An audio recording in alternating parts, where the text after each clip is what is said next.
Agradecemos al Dr. Gajardo por su excelente presentación. A continuación, es un honor presentar al Dr. Sergio Mella Montesinos, profesor titular de la Facultad de Medicina de la Universidad de Concepción y residente incorporado en miembro correspondiente a la Academia Clínica de Medicina. El Dr. Mella tiene una vasta experiencia en el campo de las enfermedades infecciosas y ha formado a decenas de generaciones en la práctica de la medicina centrada en el paciente. Actualmente, se desempeña como encargado de la asignatura de semiología de nuestra facultad. Hoy nos compartirá su presentación titulada Historia Nacional y Local de la Docencia Semiológica. Lo recibimos con un fuerte aplauso.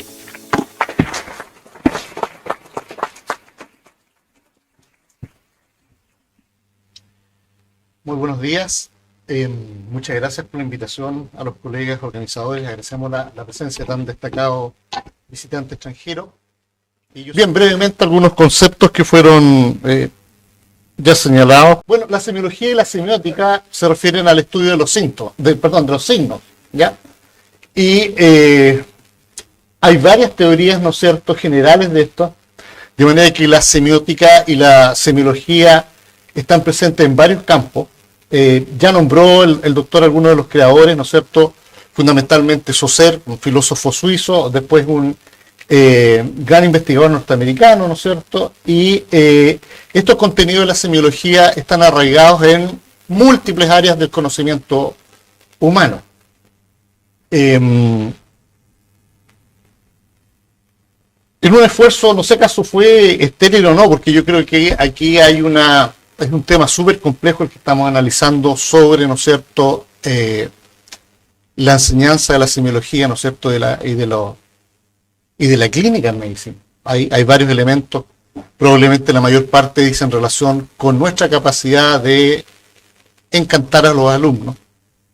Pero también creo que de alguna forma hay una falta de interés de un grupo probablemente menor de nuestros estudiantes, que probablemente esté relacionado, vuelvo a insistir, a nuestra poca capacidad de poderlos incentivar. Porque de hecho en el curso de este año y el año pasado yo les entregué, ¿no es cierto?, de Logan Binet, en su excelente novela La séptima función del lenguaje, y le hice imprimir una explicación para que el chiquillo entendiera lo que era la semiología. Entonces aquí está un investigador francés, un policía, Bayard, había habido un asesinato de un gran filósofo en Francia y va a ubicar a un gran profesor judío francés, ¿no es cierto?, a la universidad, y este profesor judío a los francés en el relato le dice: este semestre hay un curso especializado en la semiología, le dice.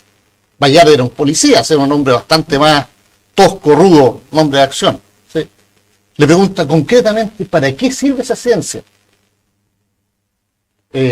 Bayard está impaciente, ¿qué es esto de la semiología? Entonces el profesor le dice: por ejemplo, esa silla en la que usted está sentado, con su grado 0 de diseño, su mala madera barnizada y su armazón oxidado, nos dice que estamos en un colectivo que carece de interés por el confort y por la estética, y que además no tiene dinero. Signos. Añadido a esto, le explica a este profesor de origen judío francés brillante, la mezcla de olores en el comedor barato y cannabis nos confirma que estamos en un lugar universitario. Signos. Brillante. No, yo la digo brillante. Usted lleva traje, le dice este profesor a Bayard, que es el investigador, el hombre, el rudo, ¿no es cierto?, el hombre de choque. De hecho había estado en el ejército, podríamos haber conversado de esta novela. Pero bueno, lo que delata un empleo de ejecutivo, pero es barato, lo que implica un salario modesto o una falta de interés por su apariencia. Por tanto, se dedica a un oficio en el que la presencia formal no cuenta o cuenta poco. Signos. Sus zapatos están gastados, pero como ha venido en coche, significa que no se queda mucho tiempo sentado en su despacho, sino que en terreno. Un ejecutivo que está poco en su oficina tiene todas las papeletas de estar destinado a un trabajo de inspección. Ahí le entrega entonces en forma brillante lo que es la semiología en general, y eso hay que aplicarlo en la clínica. Lamentablemente tengo que decir, lamento que más de algunos se van a molestar conmigo, muchos de mis alumnos no se leyeron esto a pesar de que se los pedí 3 veces que lo conversaran, ¿ya? Entonces es una realidad que hay que decir. Ahora, Esto pasa en todas partes, esto está extraído en New England Journal of Medicine, ¿no es cierto? En un estudio donde se había estudiado eventos adversos y la etiología, se realizaron más de 30.000 fichas, un grupo muy especializado que incluía a 2 médicos, pero en fondo mostraban una viñeta de un caso que era categórico, ¿no es cierto? Durante un procedimiento, durante un aborto terapéutico, una paciente tenía 13 semanas de embarazo, ¿no es cierto? Los médicos en forma inesperada perforaron la pared uterina, ¿no es cierto?, con un aparato de succión y la cerraron el colon. La paciente reportó un dolor intenso, pero fue descargada, ya, sin evaluación. Y ella retornó 1 hora más tarde al hospital, a la emergencia, ¿cierto?, con un dolor que era aún peor y sospecha de sangrado.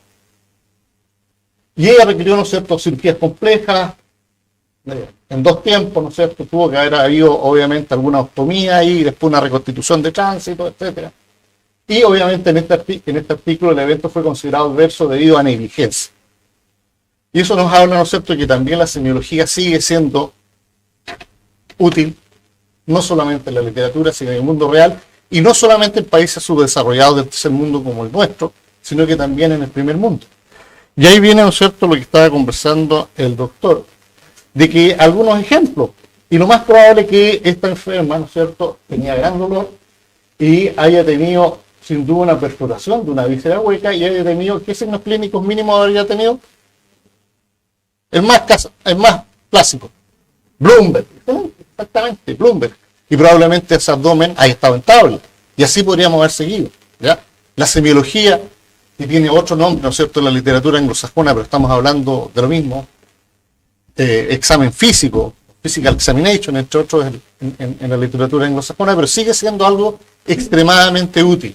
Y ahí tiene un ejemplo como, en un país del primer mundo, la falta, ¿no es cierto?, de atención a un síntoma cardinal de la medicina, que era un dolor intenso, después de un procedimiento quirúrgico, un procedimiento invasor, no fue pesquisado y no se examinó al enfermo. Tal como señaló el doctor, y esto va a ser redundante, yo creo que los circuitos redundantes, hay que acordarse que los circuitos redundantes en el mundo están fundamentalmente, fueron muy valorados en la industria aeronáutica, ¿no es cierto?, el doble chequeo, y eso también pasa en múltiples áreas, incluso en medicina, y particularmente cuando menos desarrollado sea el país. Ahora, en este marco, vamos a volver a insistir en eso, entonces, que hay una subvaloración del saber semiológico clásico, por, ¿no es cierto?, esta obsesión con el desarrollo tecnológico, que obviamente incrementa el conocimiento, la posibilidad diagnóstica, la confirmación, etcétera, pero como todo en la vida, y lo más difícil obviamente es dónde está ese equilibrio. Y aquí, por ejemplo, hay otra editorial, un artículo de opinión en New England Journal of Medicine, ¿no es cierto?, sobre el uso del estetoscopio, y que este autor señala que esta es una herramienta que tiene un gran valor clínico si uno lo sabe usar, pero, ¿no es cierto?, él señala que estamos acercándonos a su fin, ¿ya?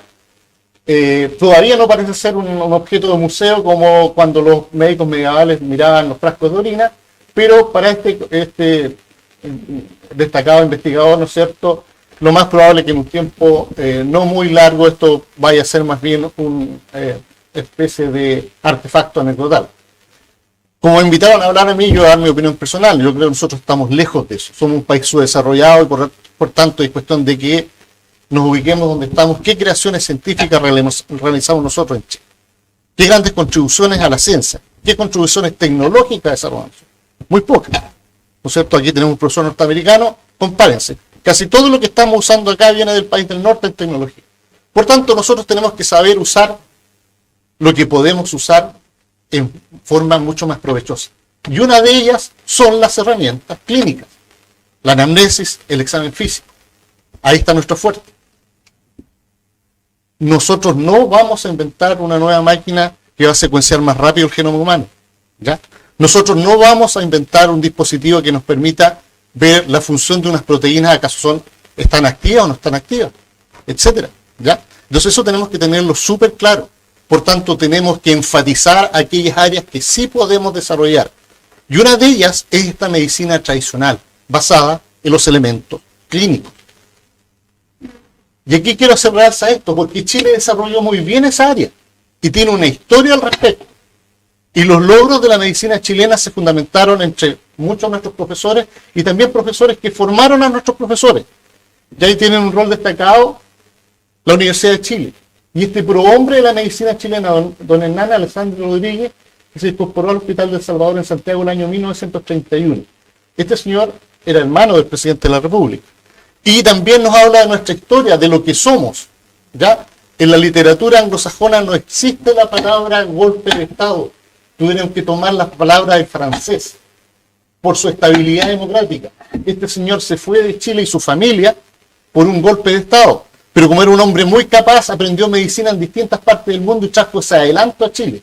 Y vean lo que significó. Fíjense, profesor de la Cátedra Extraordinaria de Patología Médica del año 1932. Profesor de Semiología Médica del año 1937. Acá no se ve, lo siento, pero era profesor titular de Semiología. Y este hombre formó una tradición de un hospital que se está cayendo a pedazos, y por suerte está corriendo de nuevo, pero que se mantiene por esa tradición. El Hospital del Salvador es el Hospital del Doctor Alessandri. Las salas tienen nombres de, como vamos a ver, grandes internistas que él formó. Doctor Ducci, por ejemplo. Era un honor estar haciendo sala en ese hospital. Acá en nuestro hospital estar en sala era un castigo. Sí, eso es la verdad. Bueno, décadas después, ¿no es cierto?, la cátedra y del servicio de medicina destacaron, se convirtieron en un modelo para el desarrollo de la salud en nuestro país. Ahí está con algunos de sus, de personas que formó. Ahí está el doctor Ducci, ¿no es cierto? Y acá tienen ustedes algunos de los directores de la Sociedad Médica de Santiago, y todos estos fueron discípulos del doctor Hernán Alessandro Rodríguez. ¿Ya? Y este servicio clínico de gran disciplina médica del equipo de salud entendía como el cumplimiento riguroso y oportuno de las tareas asistenciales y docentes que se le asignaban, puede ser funcionarios del Servicio Nacional de Salud o de la Universidad de Chile. Yo conversaba con el doctor Emilio Resler, presidente de la Academia Chilena, que ocupó el sillón que ocupaba el doctor Alessandri, y para él era un tremendo honor, que decía que en su servicio no se sabía quién era del hospital y quién era de la universidad, porque ambos hacían la misma labor. Bueno, yo traté de hacer un poco eso cuando llegué acá, porque creían que era yo del hospital, no, era de la universidad. El problema es que con el sueldo de la universidad no alcanzaba para muchas cosas, entre ellos arreglarme los dientes porque se me fracturó una muela cuando llegué. ¿Ya? No es una cuestión increíble. Así que gracias al Servicio de Salud que me contrató. Bien, la cátedra del doctor Alessandro dio especial importancia a semiología. Y aquí viene historia. Fíjense, 2 semestres en el tercer año de la carrera. 4 horas diarias de actividad práctica en las salas de carácter tutorial. Eso es lo que hizo grande a la medicina chilena, sobre todo en el área de la medicina de adultos. Y eso es súper importante tenerlo en cuenta. Por eso vuelvo a enfatizar. Ese modelo funcionó y debe volver a funcionar. Un docente con 4 o 5 alumnos y luego 45 minutos adicionales de exposiciones teóricas. Fantástico. Por eso la gente que venía del Hospital del Salvador decía, yo me formé con el profesor Alessandri o en la cátedra del doctor Alessandri. Veamos ahora lo que está pasando ahora. La otra gran escuela de medicina en Chile, ¿no es cierto?, es la Pontificia Universidad Católica, pero aquí tengo que decir y felicitar a los colegas que están a cargo de la beca, que nuestros becados, tuvieron una gran participación en el Congreso Chileno de Medicina Interna, y entiendo que ocuparon el 3er lugar y le ganaron la mayor parte de las cédulas a Chile y le ganaron a la Pontificia Universidad Católica. Así que muy bien. Bueno, bien.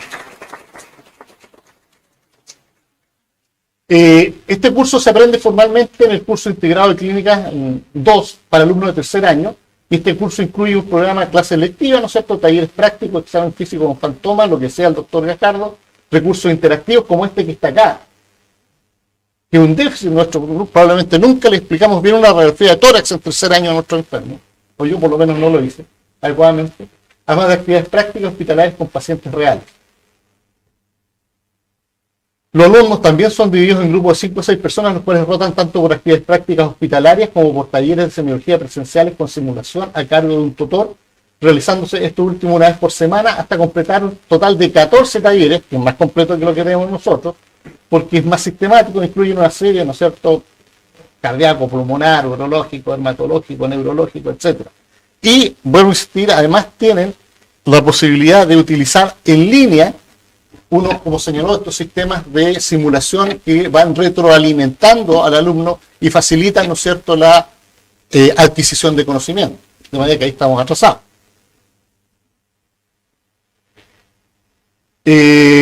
Cuando yo estudié semiología, de hecho soy el profesor Ortiz me enseñó semiología, yo me acuerdo todavía, él se paró, nos saludó y nos dijo: yo soy gastroenterólogo. Fíjense en ese mismo. Que les voy a tener que hacer una clase de semiología, ojo, porque no conseguía nadie que me hiciera esta clase. Y nos hizo una excelente clase de semiología. Se usa este libro, el manual de semiología del doctor Santiago Soto Obrador, extraordinario. Habían clases teóricas, eran muy completas, y 2 prácticas semanales con algunos seminarios, y había una parte en que uno rotaba con especialistas, es decir, iba con el doctor, por ejemplo, Bermúdez, y tenía un sistema en que todos ocultábamos la estenosis mitral de un enfermo, o la insuficiencia aórtica, etcétera, etcétera. Teníamos clases con los gastroenterólogos, ¿no es cierto? Eran otros tiempos también, había otra patología. Veíamos a los pacientes con ascitis y dominábamos al revés de derecho la fisiopatología, la semiología, ¿no es cierto?, de ese tipo de enfermos. En broncopulmonar, obviamente que teníamos pacientes con neumonias neumocócicas y teníamos los síndromes de condensación y escuchábamos en forma muy frecuente soplos tubarios, que ahora en la actualidad casi no se escucha. Y lo otro, que no era un ramo tan fácil, ¿eh? Había un examen práctico, además, que era con pacientes, y obviamente había un grado no menor, como todo en la vida, de azar. Entonces de repente le tocaba a un alumno un paciente mucho más complejo que otro. O sea, no era lo mismo un paciente que tenía una neumonía neumocócica, de todo desgarro, puntada de costado, fiebre, escalofríos, versus un paciente que tuvo un accidente vascular y estaba bastante secuelado. ¿Ya? Entonces siempre en la vida, lamentablemente, hay un grado de azar. Ahora, tenemos clases teóricas, son bastante completas, tenemos un excelente libro, un libro muy completo, una práctica semanal con tutor de 90 minutos aproximadamente, pero podía prolongarse sin problema 2 horas, reforzamientos con alumnos ayudantes, pero las grandes limitantes ya fueron señaladas, ¿no es cierto? Hospital público no universitario, por tanto hay una limitación tremenda al acceso a nuestros estudiantes, y hay una obsesión en campos clínicos, ¿no es cierto?, por hacer las cosas lo más difícil posible para los estudiantes y para nosotros, ¿ya? Me llama mucho la atención el celo profesional de estas personas, siendo que para otras cosas, pocaso. Pero bueno, es parte de la cultura chilena. A las 11 de la mañana habían algunos colegas que desaparecían del hospital, pero nada. Pero para campos clínicos viejos estaban, pero en forma perentoria, controlando todo. Pero bueno. Ya, aquí hay una limitación fundamental para muchas de las universidades en nuestro país, ¿ya? Variabilidad interdocente, que lo señaló el doctor ya. Obviamente hay gente que está más o menos motivada.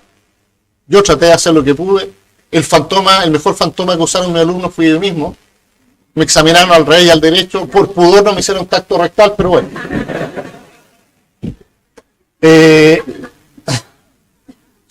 Son bromas, doctor. Somos latinos.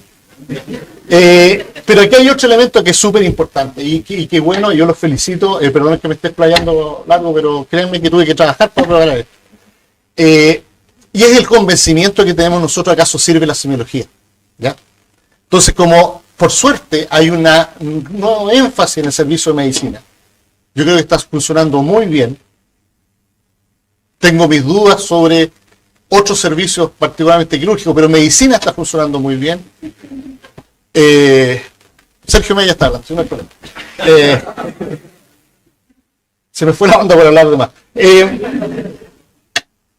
Hay un reencantamiento, ¿no es cierto?, con el internista general que está a cargo de una sala, lo que es fantástico. Yo creo que hay que reencantarnos entre nosotros para que además el docente de la U se reencante con la semiología. Yo creo que en ese momento vamos a volver a marcar un cambio muy importante en la formación de nuestros alumnos.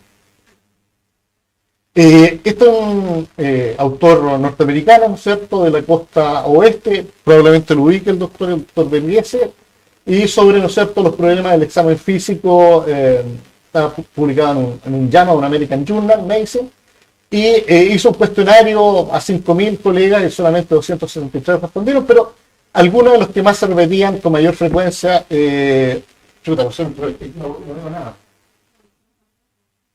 Bueno, neurología, no, sí, neurología, ya, pero había cosas súper groseras del examen físico que iban desde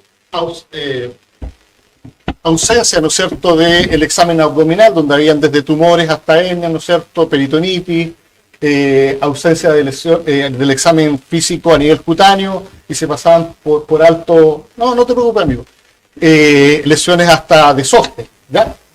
No, a ver. Aquí están algunos de los ejemplos de lo que yo les señalaba, ¿no es cierto?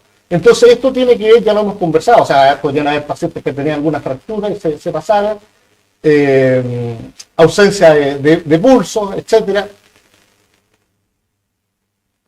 Lo que vuelve a señalar, y este es un médico, por lo que yo pude ver, que tiene una línea muy importante de pensamiento, a pesar de, ¿no es cierto?, la importancia de la tecnología, es sobre la revitalización del examen médico junto a la cama del enfermo. Y aquí, ¿no es cierto?, nos da algunas claves de esto, algunos ejemplos. Ya lo nombró, ¿cómo se llama el doctor Jardo? La cantidad de información acá. Les dejo esto de dominio público, ¿no es cierto? Algunas citas que me parecen muy interesantes en literatura en inglés, ¿no es cierto?, sobre la importancia de la semiología. Acá tienen, ¿no es cierto?, otra opinión de este investigador, que además es escritor, un hombre muy, muy completo, un escritor, tiene un área clínica, ¿no es cierto?, en el área de examen físico y se ha desarrollado como escritor de muy buen nivel. Y aquí le señala una cosa que es súper importante, que con esto voy terminando, que el examen físico también, la evaluación, la anamnesis, el examen físico, ¿no es cierto?, la semiología, tiene un rol de ritual para el enfermo. Y un ritual que tiene efectos positivos desde el punto de vista de la neurobiología. Es decir, el enfermo se siente mejor cuando su médico lo saluda, le pregunta cómo está, le había hecho ya una historia, le pregunta casos nuevos síntomas y signos, y lo examina en forma prolija. Ese enfermo se siente mucho más acogido, se siente mejor y probablemente sus circuitos neurobiológicos liberan endorfinas versus ese enfermo que no lo examina nadie. Y para finalizar, volver a insistir, circuitos redundantes, ¿no es cierto?, tal como señaló el doctor Gajardo. ¿Cómo se aprende la medicina? Sobre todo en un país como el nuestro. ¿Ya? Nosotros somos hijos de una mezcla genética que se caracterizó fundamentalmente por la ausencia de la revolución industrial. Y esa cosa nos marcó. Los primeros colonizadores en Chile, los primeros conquistadores eran analfabetos. Los padres fundadores de Estados Unidos al menos leían la Biblia. Ahí partimos. Y en sus genes tenían la revolución industrial que partió en la Gran Bretaña. Y eso nos va a pesar y nos va a seguir pesando por mucho tiempo. Por tanto, si no tenemos esto, démosle en medicina, hermano, también, ¿no es cierto?, la medicina al lado del enfermo. Gracias.